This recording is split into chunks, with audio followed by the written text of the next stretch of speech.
Yes, hello everyone. This is a fast track revision on the topic called annual general meeting and we'll soon pick up EGM also. तो मैं बहुत fast रहूंगा. मैं एक target ले रहा हूं कि 10 मिनट में अगर आपको एजीएम चैप्टर याद करना हो झट से कम टाइम में तो कैसे किया जाए. सबसे पहले अटैक यहां पर हम लोग एजीएम के टाइम लिमिट्स बहुत बार पढ़ते हैं एंड एक वर्ड सीखते हैं that AGM must be held at the earliest of the 2 days जो आप यहां पर देख पा रहे हैं within 6 months from the end of financial year या within 15 months from the previous AGM. तो जब क्वेश्चन पेपर में दिया रहता है प्रीवियस एजीएम का डेट्स तो हम उस हिसाब से यहां निकाल लेते हैं कि प्रीवियस एजीएम का डेट 18 मई 2019 दिया हुआ है तो 15 महीना का डेट निकल जाता है और 6 महीने का डेट भी निकल जाता है. Then earliest of that date is the actually the latest day by which AGM should have been held. ये हमने पहले भी देखा था. And every company must in each calendar year must hold AGM. But कोई मेरे को बता सकता है एक ऐसी कंपनी जिसको AGM नहीं होल्ड करनी पड़ती है? Yes, you are correct. वो PC one person company did not hold AGM. पर ये चीज लोग भूल जाते हैं. क्या भूल जाते हैं लोग? People forget about this particular case. Listed entities का क्वेश्चन जब आता है प्लीज चेक केयरफुली. तो उसमें अगर वो आपकी listed entity top 100 listed entities में शामिल है bye market value at the end of the financial year, top 100 listed entities में एजीएम का टाइम कुछ अलग है. Be careful, it is with in 5 months from the end of the financial year. And of course in top 100 listed entities को भी एक चीज ध्यान में रखना पड़ता है. व्हाट इज दैट एक चीज? बताओ कोई. यस, सही सोचा आपने. उनको भी ये चेक करना पड़ेगा that with in 15 months from previous AGM का गैप भी इनके केस में ना हो. So this is very important but this is not for every listed entity. ज्यादा ज्ञान भी खतरनाक हो सकता है और खासकर अधूरा ज्ञान अगर हो. टॉप 100 लिस्टेड एंटिटीज ये सेबी एलओडीआर रेगुलेशंस में क्लियरली लिखा हुआ है. तो आज पता चला एजीएम की टाइमलाइंस हम कर रहे थे. और एक इंटरेस्टिंग चीज यहां पर कि अगर कंपनी की फर्स्ट एजीएम की बात होती है तो लैंग्वेज कुछ अलग हो जाता है. It is with in 9 months from the end of the first financial year खत्म होने के बाद. ओके, तो कई बार क्वेश्चन में आपको इनकॉर्पोरेशन डेट दे देते हैं. तो पहले तो आपको पता होना चाहिए कि उसका फर्स्ट फाइनेंशियल ईयर खत्म कब होगा. इसीलिए मैंने इनिशियल क्लासेस में आपको फाइनेंशियल ईयर का डेफिनेशन पढ़ाया था. तो फर्स्ट फाइनेंशियल ईयर पहले आप डिराइव करिए ending date and then you calculate your 9 months. Sir एक बात बताइए, फायर लग गया है मेरे यहां पर, अब मुझे एक्सटेंशन पाना है तो आपको क्या एक्सटेंशन मिलेगा? नो. फर्स्ट एजीएम में no extension even on account of special reason. ROC can not give you extension. आप आरओसी को अप्लाई करते हैं जीएनएल 1 में पर कोई एक्सटेंशन नहीं मिलता है. बट बाकी एजीएम में अगर कोई स्पेशल रीजन हो then you get an extension. But ये कहना कि मेरा एनुअल अकाउंट्स रेडी नहीं है, this is again not a case of special reason. मैं फास्ट हूं क्योंकि मुझे ज्यादा से ज्यादा टॉपिक्स कम टाइम में कवर करना है एंड इट रियली हेल्प्स. आप ट्रैवलिंग टाइम में कभी भी कुछ रिलैक्सिंग मूड में हो तो इन वीडियोस को देख लीजिए. सर मैंने एजीएम टाइम के बियॉन्ड होल्ड किया है. तो अगर आप AGM beyond the time hold करते हैं क्या वो एजीएम वैलिड है? बच्चा बोलेगा नहीं सर इनवैलिड. पर आज पता चला कि वैलिडिटी जो है वो इन 3 फैक्टर्स पर डिपेंड करती है. अगर आप एजीएम बियॉन्ड द टाइम भी होल्ड कर रहे हैं it can be still valid. याद रखिएगा. सर क्या बोल रहे हैं बियॉन्ड द टाइम मैं वैलिड कैसे मान लूं? आप पर फाइन लग जाएगा पर वैलिडिटी पर प्रश्न नहीं आएगा. Validity depends upon these 3 factors जो हम लोग क्लास में डिटेल में सीखे भी थे. Okay, very good, fantastic. Sir AGM के बारे में एक और बात बताइए मेरे को. एजीएम का जो टाइम होता है दिख ही रहा होगा स्क्रीन पर, 9 बजे से 6 बजे बिजनेस आवर्स के दौरान है. नेशनल हॉलिडे के दिन एजीएम होल्ड नहीं हो सकता है. एजीएम नहीं. और प्लेस कहां है? So within the city town village where the registered office is situated. Okay, तो एक बात बताओ, आईटीसी एक कंपनी है, रजिस्टर्ड ऑफिस कोलकाता में है, क्या उसका एजीएम मुंबई हो सकता है? आंसर आपको पता है नहीं हो सकता है. पर मैं अगर बात करूं आपको हुंडई मोटर्स लिमिटेड, सर पहले आइए, Amit Bachhawat training forum private limited, ABTF private limited, मेरी रजिस्टर्ड ऑफिस कोलकाता में है. आप जानते हैं मैं 21 साल से पढ़ा रहा हूं तो मेरी रजिस्टर्ड ऑफिस कोलकाता में है. और ये बताइए मुझे क्या मैं अपना एजीएम मुंबई होल्ड कर लूं? आंसर है यस, कर सकता हूं क्योंकि अनलिस्टेड कंपनी जो होता है ABTF private limited is an unlisted company.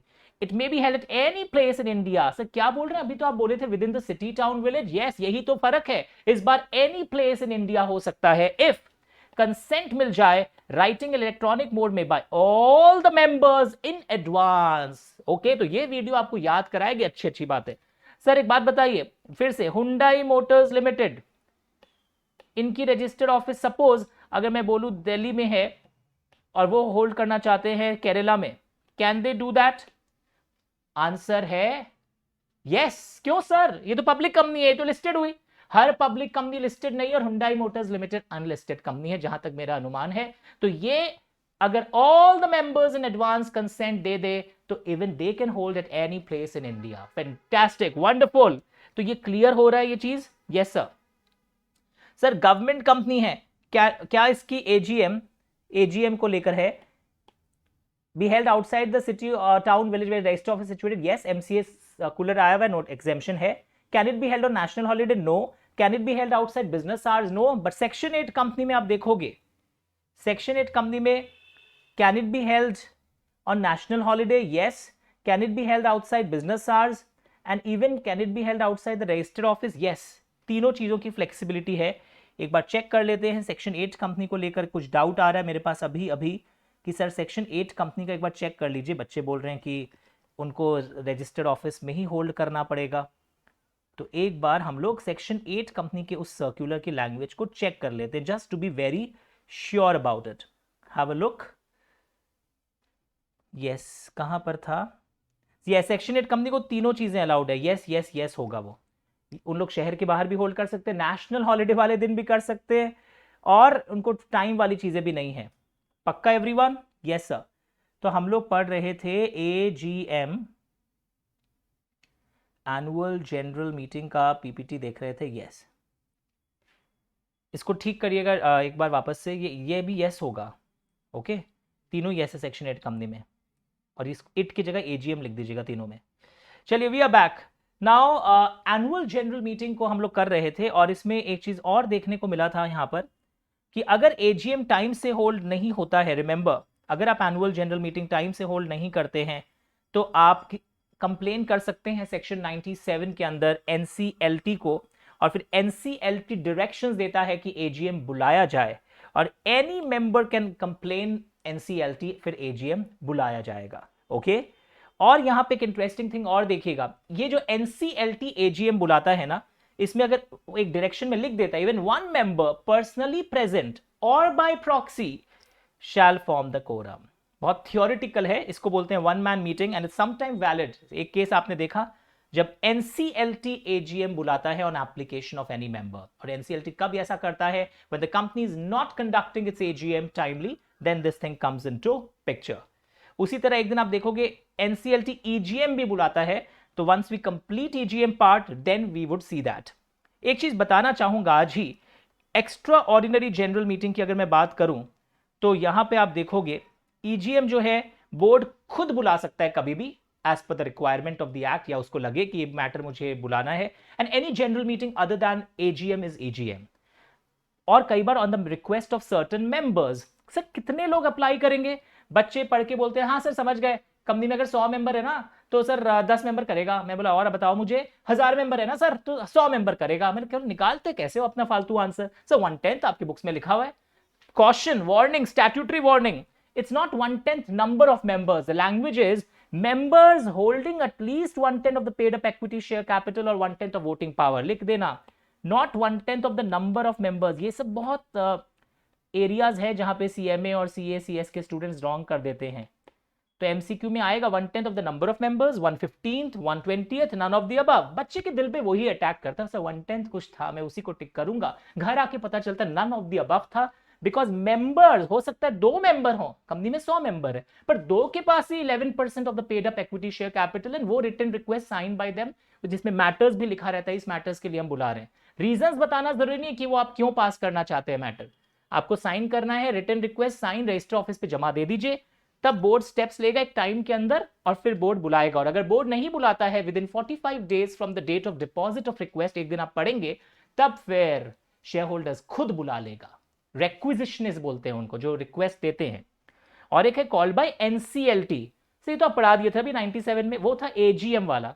ये क्या है आप देखोगे, जब मीटिंग बुलाना इम्प्रैक्टिकेबल हो जाता है, आपको पढ़ाऊंगा आगे, जब मीटिंग बुलाना इम्प्रैक्टिकेबल हो जाता है मतलब कि बोर्ड ऑफ डायरेक्टर्स में आपस में डेडलॉक। एक एग्जांपल है, 5 बोलते हैं मीटिंग अभी बुलाना है, 5 बोलता है मीटिंग नहीं बुलाना है, 5 बोलते हैं मीटिंग यहां बुलाना है, 5 बोलते हैं मीटिंग नहीं बुलाना है। तो when it is impracticable to call EGM, तो एनसीएलटी खुद या एनी मेंबर के एप्लीकेशन पर ईजीएम बुला सकता है। इसमें लोग है ना 1/10 वाला लाइन लिख के आ जाते हैं, members holding 1/10 of the paid up equity capital. इस बार क्या है, एनी मेंबर या एनी डायरेक्टर के एप्लीकेशन पे भी एनसीएलटी बुला सकता है। और इस मीटिंग की भी एक खासियत है, 1 मेंबर भी अगर आ जाए पर्सनली और बाय प्रॉक्सी तो मीटिंग वैलिड मानी जाएगी। So this is again an important observation about section 97 as well as section 98। शायद सब कुछ याद हो गया होगा। सर मुझे एक बात बता दीजिए, ईजीएम कहां होल्ड करूं? ईजीएम में good news, anywhere in India you can hold EGM. Sir एक बात बताइएगा, एक अनलिस्टेड कंपनी है, उसके 95% मेंबर्स लोग बोल रहे हैं ईजीएम होल्ड कर लो रजिस्टर ऑफिस के बाहर। सर क्या हो सकता है? अब तुमको तो वो याद रह गया है, अनलिस्टेड कंपनी में तो 100 मेंबर्स 100% हाँ बोलने चाहिए। वो एजीएम के लिए था, एजीएम में तो लॉ खुद बोल रहा है तुमको anywhere in India you can hold it. But कभी कभी इंडिया के बाहर भी अलाउड है, अगर आप एक 100% सब्सिडरी हैं। रुक जाओ, किसके? एक फॉरेन कंपनी के। पूरा पढ़ना लॉ में बहुत जरूरी होता है। अगर आप पूरा नहीं पढ़ के गए होते तो देखिए इस केस स्टडी में आप क्या कर देते। ये केस पढ़ के आपको क्या लगेगा? सर हाँ ये 100% सब्सिडरी है, ये इंडिया के बाहर होल्ड करना चाहती है, हाँ सर करवा दीजिए। पर किसकी 100% सब्सिडरी है? एक इंडियन कंपनी की। तो ये फ्लेक्सिबिलिटी अलाउड नहीं है। फ्लेक्सिबिलिटी किसको अलाउड था? सर फ्लेक्सिबिलिटी इसको अलाउड था, जब आप एक 100% सब्सिडरी हो of a foreign company, Holi own subsidiary of a foreign company, तब ये अलाउड होता है। सर वंडरफुल, सर मजा आ गया। ये डिफरेंस हम लोग को क्लियर कर दिया एजीएम और ईजीएम के बारे में।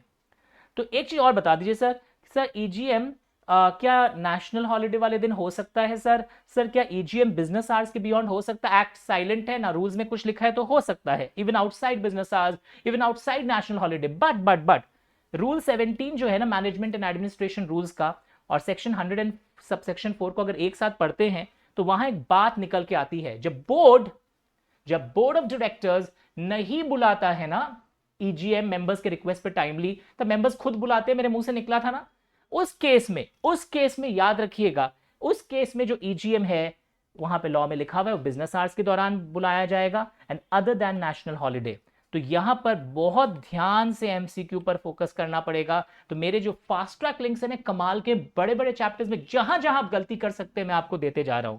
तो ये आपको बहुत ध्यान से सेव कर लेना है, दोनों के बीच में डिफरेंस। Okay everyone. इसी तरह यहां पर एक चीज मैंने और देखा था, ये आपसे पूछता हूं यहीं पर इसी चार्ट में, can adjourned AGM B held on national holiday? जो एडजर्न्ड एजीएम है वो क्या नेशनल हॉलिडे वाले दिन होल्ड हो सकता है? तो आंसर क्या है, ध्यान से सुनो। यस, कहीं मना तो नहीं किया है तो हम कर देंगे, ओरिजिनल एजीएम के लिए मना था। But agenda at the adjourned AGM, जो भी आप मैटर्स डिस्कस करने वाले हैं उसमें से एक मैटर ऐसा ना हो, सर कैसा ना हो, is not about reappointment of retiring director. ये आप डायरेक्टर्स चैप्टर में समझोगे, वहां मना किया रहता है कि reappointment of retiring director, section 152 subsection 7। आपको नंबर लिखना जरूरी नहीं है, but remember agenda should not be about reappointment of retiring director. So सारे चीजें कवर हो गई हैं, एजीएम, ईजीएम और बोर्ड को जो स्टेप्स लेने के टाइम थे, जो खर्चा लग जाता है रिक्विजिशनिस्ट का खुद का, वो एक बार वो बियर करेंगे, कंपनी उनको दे देगी और बाद में कंपनी डिफॉल्टिंग डायरेक्टर से रिकवर कर लेगी। सो मजा आ गया, सारी चीजें मुझे दिखने लगी हैं। टाइम प्लेस को ही लेके मेन बच्चे कंफ्यूज होते हैं।